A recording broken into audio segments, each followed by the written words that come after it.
నమస్తే, welcome to APTS Telugu news. Anakapalli జిల్లా చోడవరం నియోజకవర్గం చోడవరం వైఎస్ఆర్సీపీ కార్యాలయంలో విస్తృత స్థాయి సమావేశం. ఈ సమావేశానికి ముఖ్య అతిథిగా రాజ్యసభ సభ్యుడు వైవి సుబ్బారెడ్డి, అనకాపల్లి పార్లమెంట్ అభ్యర్థి బూడి ముత్యాల నాయుడు విచ్చేశారు. ఈ సందర్భంగా ముత్యాల నాయుడు మాట్లాడుతూ, రాబోయే ఎలక్షన్లలో ఓ ధనవంతుడికి ఓ పేదవాడికి జరుగుతున్న యుద్ధం. కోటీశ్వరుడు అయినటువంటి సీఎం రమేష్ 7 నియోజకవర్గాల్లోనూ డబ్బు వెదజల్లుతున్నాడు. నేను అతనిలాగా డబ్బులు పంచలేను, కానీ నేను అందరికీ అందుబాటులో ఉండేవాడిని.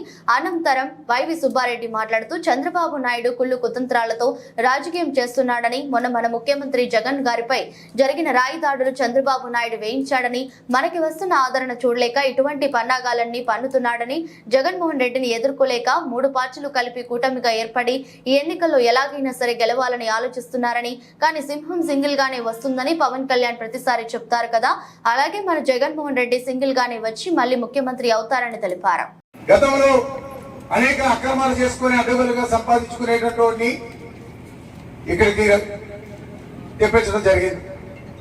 నేనైతే మీతో స్నేహభావంతో అన్నయ్య నాన్నన్నెవని నాన్న, మామయ్యన్నలు మామయ్య, చెల్లమ్మన్నలు చెల్లమ్మ, అక్క అయినటువంటి అక్క అని చెప్పి ఎటువంటి పరిస్థితుల్లో ఏ సమయంతో సంబంధం లేకుండా ఎప్పుడు నా ఇంటికి వచ్చినా ఉదయాన్నే 5 గంటలకే మీ రాక గురించి ఎదురు చూసేటువంటి ఒక సామాన్య నాయకుడిని నేను.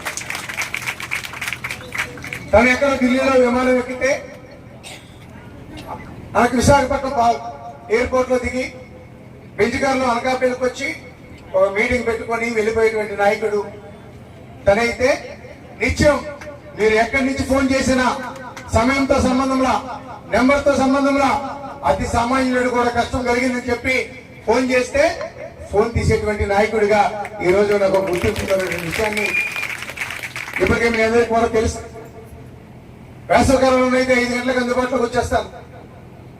చలికాలంలో అయితే 6 గంటలకు సూర్యోదయం వస్తుంది కాబట్టి 6 గంటలకు అందుబాటులోకి వస్తాను.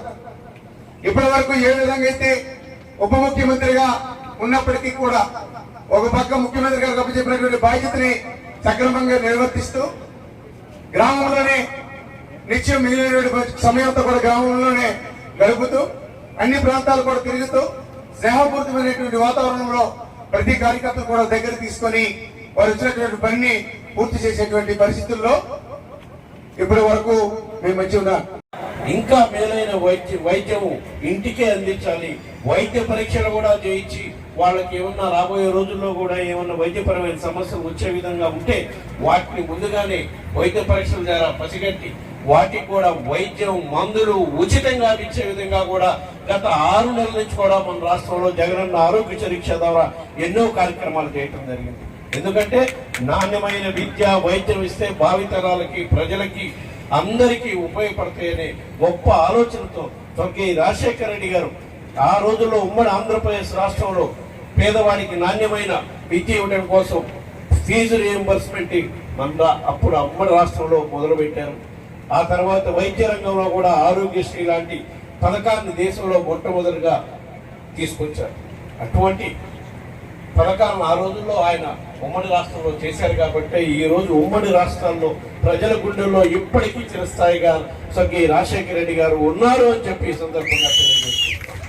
ఆయన కుమారుడు మన ముఖ్యమంత్రి జగన్మోహన్ రెడ్డి గారు ఆయన కన్నా 4 అడుగులు ముందుకేసి పేదవాడికి నాణ్యమైన విద్య, వైద్యము అందుబాటులో తేవటమే కాకుండా అన్ని ఉచితంగానే ఇచ్చే కార్యక్రమం చేస్తూ ఆరోగ్యశ్రీ పథకం ద్వారా ఆ రోజుల్లో రాజశేఖర రెడ్డి గారు పెట్టిన పథకాన్ని ఈ రోజు కేవలం 5 లక్షల రూపాయల వరకు లిమిట్ ఉండేది. 5 లక్షల రూపాయల వరకు అయితే ఎంత వైద్యం చేయించాలో ఆ 5 లక్షల రూపాయలని ఈ మధ్య కాలంలోనే మన రాష్ట్రంలో ఈ పేదవాడికి వైద్యానికి అవసరమైతే ఆరోగ్యశ్రీ పథకం కింద 25 లక్షల రూపాయల వరకు కూడా ఉచితంగానే వైద్యం చేసి ఇంటికి పంపించేగా వారికి ఏర్పాట్లు చేయడం జరిగింది. గడప గడపకి మన ప్రభుత్వం కార్యక్రమం ద్వారా ఏ విధంగా గత 5 సంవత్సరాల నుంచి మనం సంక్షేమ పథకాలు అమలు చేస్తున్నామో దానివల్ల లబ్ధిదారులు ఏ విధంగా ఉన్నారో అవన్నీ కూడా మీరు ప్రత్యక్షంగా చూశారు. కాబట్టి కొత్తగా మనం ఈ రోజు వాటి గురించి మాట్లాడుకోవాల్సిన పని లేదు.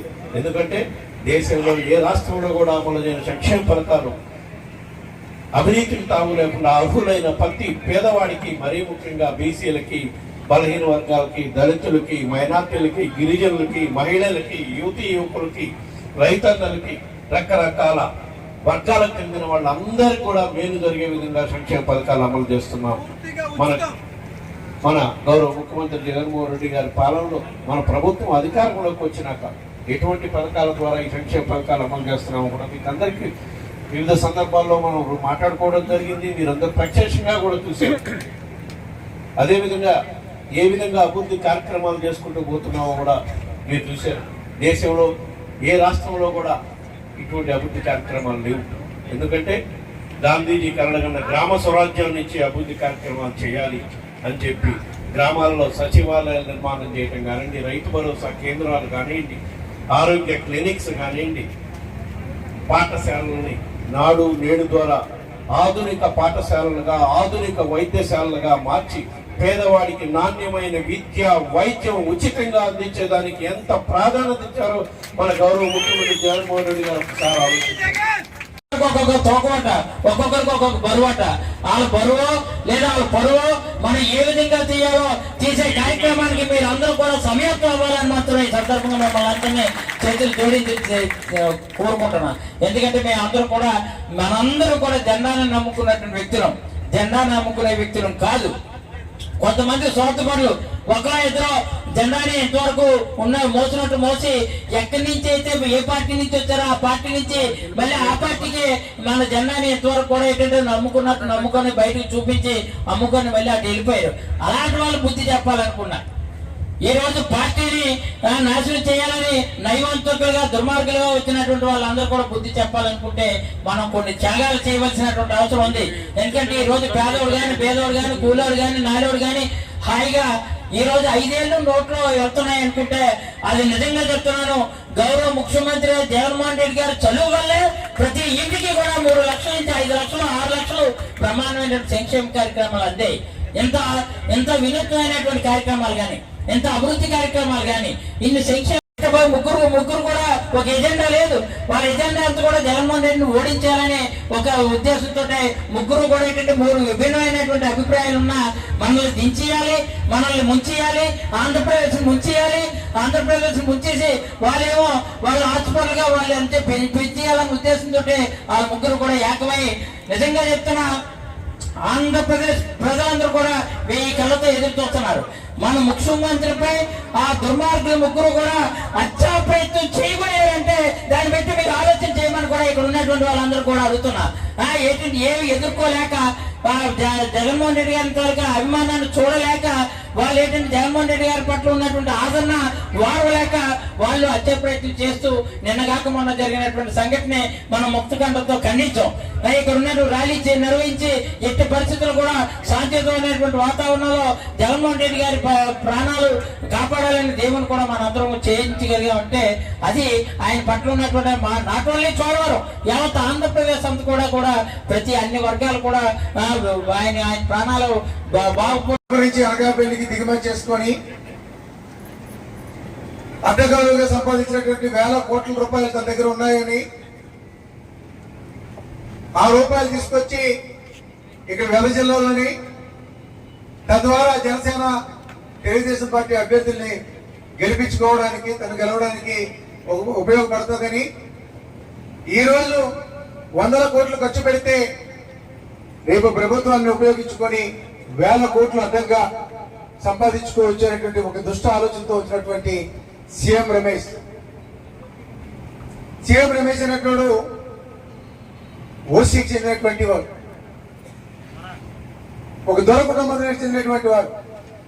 కానీ మీ అందరి మధ్యలో ఎప్పటి నుంచో సుమారుగా 36 సంవత్సరాల సుదీర్ఘ రాజకీయాల్లో వార్డు మెంబర్ దగ్గర నుంచి రాజకీయ ప్రస్థానాన్ని మొదలుపెట్టి అనేక పదవులు చేసుకుంటూ జగన్మోహన్ రెడ్డి గారి తాలూకా ఆశీస్సులతో ఈ రాష్ట్ర పంచాయతీరాజ్ శాఖ మంత్రిగా, ఉప ముఖ్యమంత్రిగా ఒక బీసీ వర్గానికి చెందినటువంటి ఒక చిన్న కుగ్రామంలో ఒక రైతు కుటుంబంలో పుట్టినటువంటి ఒక సామాన్యుడిని మన ముఖ్యమంత్రి గారు ఆ స్థానం కల్పిస్తూ ఈరోజు ప్రజలకి అత్యంత చేరువుగా ఎప్పుడు వచ్చినా ఎప్పుడు ఫోన్ చేసినా నిత్యం పార్టీని నమ్ముకున్నటువంటి ప్రతి కార్యకర్తకు కూడా అందుబాటులో ఉండేటువంటి ఒక నాయకుడిగా జగన్మోహన్ రెడ్డి గారు గుర్తించి ఈ రోజు ఢిల్లీలో ఒక సామాన్యుడు, ఒక బీసీ కులస్తుడు పార్లమెంట్ లో అడుగు పెట్టేటువంటి అవకాశాన్ని మనందరూ ముఖ్యమంత్రి గారు అభ్యర్థిగా నాకు అవకాశం కల్పిస్తే ఆ మూడు పార్టీలు కలిసి ఒక త్వర అనేటువంటి